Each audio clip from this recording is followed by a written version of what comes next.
வணக்கம். என் குருநாதர் எழுத்து சித்தர் பாலகுமார சார் அவர்களை மனதார வணங்கிவிட்டு உங்களுடன் பேசுகிறேன்.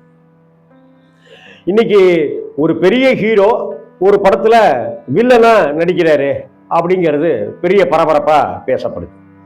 இப்ப விஜய் சேதுபதி ஜரக்குன்னு விஜய் கமலஹாசனுக்கு அப்படின்ட்டுலாம் வில்லனா நடிச்சது, ரஜினிக்கு நடிச்சது அப்படின்ட்டுலாம் பரவலா பேசப்பட்டுச்சு.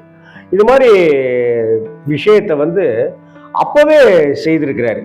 யாரு அப்படின்னாக்கா புரட்சி தமிழன் சத்யராஜ் சார். உங்கள் சத்யராஜ் அப்படின்னு அப்ப டைட்டில வரும். 1986 வருஷத்துல அந்த சமயங்கள்ல பாத்தீங்கன்னாக்கா விக்ரம் அப்படின்னு ஒரு படம் கமல் தயாரிக்கிறாரு. அந்த விக்ரம் இந்த லோகேஷ் கனகராஜ் டைரக்ட் பண்ணின விக்ரம் கிடையாது. ராஜசேகர் சார் அப்படிங்கிற டைரக்டர் தயாரித்த இதை இயக்கிய விக்ரம். சலாமியெல்லாம் வருமே, அக்னிபுத்ரா ராக்கெட். அந்த விக்ரம் படத்தினோட வில்லனாக சுகீர்தராஜ் அப்படிங்கிற கேரக்டர்ல விக்ரம் நடிச்சிருப்பார். அதற்கு முன்னாடியே கமல் கூட காக்கி சட்டை படத்துல தகடு தகடு அப்படின்ட்டுலாம் சொல்லி நடிச்சிருப்பார். இன்னும் சொல்ல போனா சத்யராஜ் அவர்கள் அறிமுகமான படமே கமலஹாசனுடைய படம் தான். சட்டம் என் கையில்ங்கிற படத்துலதான் சத்யராஜ் அவர்கள் நடிகராக அறிமுகமானார். சரி, இப்ப 1986 வருஷத்துல அப்படின்னு பார்த்தோம் அப்படின்னு சொன்னாக்க அவர் 6 படங்கள்ல மொத்தம் 7 படம் நடிச்சிருக்காருனாக்கா 6 படங்கள்ல ஹீரோவா நடிச்சிருக்காரு. ஆமா, அன்னைக்கு நான் யதார்த்தமா அதை பத்தி நான் பார்க்கும்போது ஆச்சரியமா இருந்தது. என்னடா அப்படின்னு பார்த்தா, அதாவது 1986 மே மாசம் 29ஆம் தேதி விக்ரம் படம் வருது. இதே ராஜ்கமல் பிலிம்ஸ் இன்டர்நேஷனலுக்கும் கமலுக்கும் சத்யராஜுக்கும் ஒரு பெருமை இன்னொன்னு இருக்கு. ஆவணாழி அப்படிங்கிற ஒரு மலையாள படத்தை கமல் ரைட்ஸ் வாங்கி தமிழ்ல தயாரிக்கிறாரு, தன்னுடைய ராஜ்கமல் பிலிம்ஸ் இன்டர்நேஷனல். அதுல அந்த படத்துக்கு ஹீரோ கமல் கிடையாது, சத்யராஜ். அந்த வகையில பார்த்தோம் அப்படின்னா ராஜ்கமல் பிலிம்ஸ் இன்டர்நேஷனல்ல கமல் அல்லாது வேறு ஒருத்தர் நடிக்கிற ஹீரோவான்னா அது சத்யராஜ் தான். அது கடமை கண்ணியம் கட்டுப்படுங்கிற திரைப்படம்.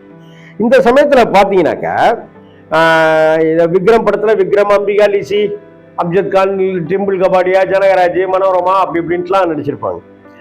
இதை எடுத்து பார்த்தீங்கன்னா சில சுவாரஸ்யம் என்னன்னாக்கா, மிஸ்டர் பாரத் திரைப்படத்துல ரஜினிகாந்த் அவர்களுக்கு வில்லனா நடிச்சிருப்பாரு. ரஜினிக்கு அப்பாவா வில்லனா அப்படிங்கிற கதாபாத்திரத்துல அதே வருஷத்துல வந்த படம் நடிச்சிருப்பாரு.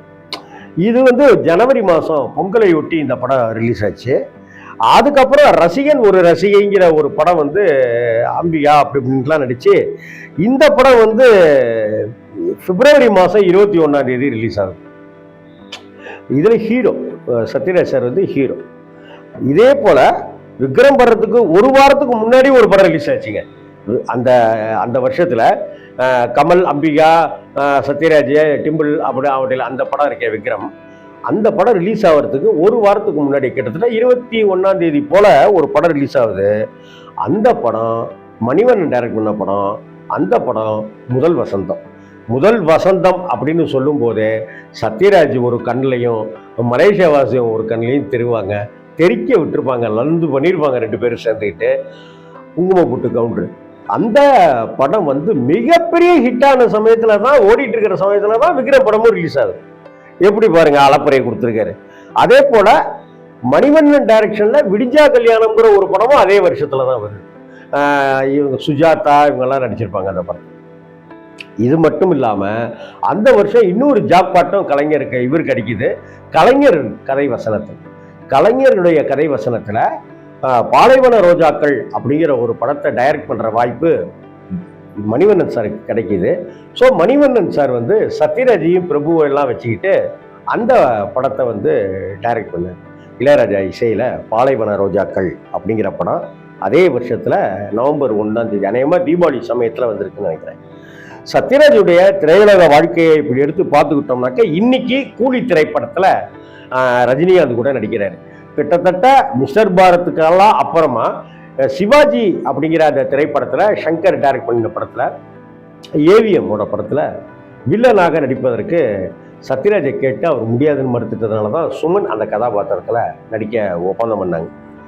இப்படி பார்த்தீங்கன்னாக்க இதை விட இந்த ரசிகன் ஒரு ரசிகை, பாலைவன ரோஜாக்கள், முதல் வசந்தம், மிஸ்டர் பாரத், விக்ரம் இதையெல்லாம் தாண்டி எல்லாத்துக்கும் மகுடம் சூட்டுகிற விதமாக இயக்குனரிமையும் பாரதிராஜா சாருடைய டைரக்ஷன்ல கடலோர கவிதைகளும் அந்த வருஷம் தான் போனாங்க.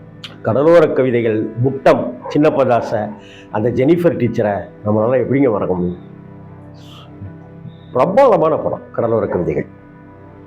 ஸோ இப்படியான ஒரு விஷயத்துல எடுத்துக்கிட்டே பார்த்துக்கிட்டே வரோம் அப்படின்னாக்க, விக்ரம் படத்துல வில்லனா நடிக்கிறாரு, ராஜ்கமல் ஃபிலிம்ஸ் இன்டர்நேஷனல் படத்துல கடமைகண்ணியம் கட்டுப்பாடு படத்துல ஹீரோவாகவும் நடிக்கிறாரு. ஆனா கமல் அந்த படத்துல நடிக்கல.